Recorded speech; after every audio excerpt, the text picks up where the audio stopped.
Good morning everyone, how are you.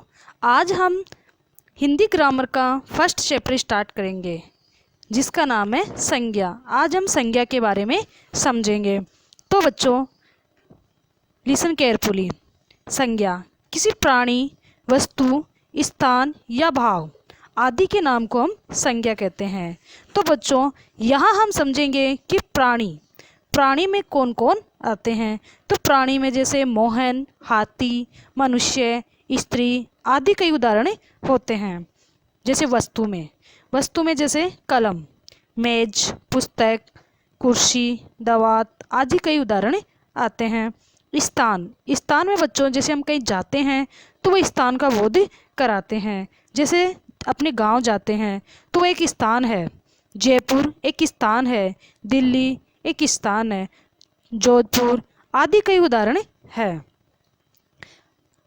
अब हम भाव के बारे में समझेंगे। तो बच्चों भाव में जैसे मिठास, दया, क्रोध, बचपन आदि भाव के उदाहरण है।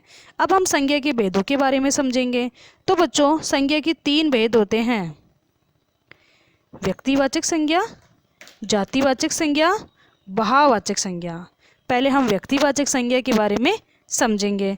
तो बच्चों जिस शब्द से किसी विशेष व्यक्ति, स्थान या वस्तु का बोध कराते हैं उसे हम व्यक्तिवाचक संज्ञा कहते हैं। जैसे राकेश, राधा, उदयपुर, हिमालय, ताजमहल आदि। तो बच्चों यहाँ ताजमहल एक विशेष अर्थ का बोध कराते हैं, विशेष अर्थ का बोध कराता है, इसीलिए ये व्यक्तिवाचक संज्ञा का उदाहरण है। जातिवाचक संज्ञा जिस शब्द से किसी जाति की सभी प्राणियों का बोध हो उसे हम जातिवाचक संज्ञा कहते हैं। जैसे लड़का एक जाति का बोध कराता है, नदी एक जाति का बोध कराती है, पशु, मिठाई आदि सब जाति का बोध कराते हैं। अब हम भाववाचक संज्ञा के बारे में समझेंगे। जिस शब्द से किसी प्राणी या पदार्थ के भाव, गुण, स्वभाव आदि का बोध कराते हैं उसे हम भाववाचक संज्ञा कहते हैं। जैसे वीरता एक भाव का बोध कराता है, बचपन, मिठास, खुशी, क्रोध आदि सब भाववाचक संज्ञा के उदाहरण हैं। तो बच्चों आज हमने संज्ञा के बारे में समझा, रीड किया। आपको इसे रीड करना है और अपनी नोटबुक में राइट करना है।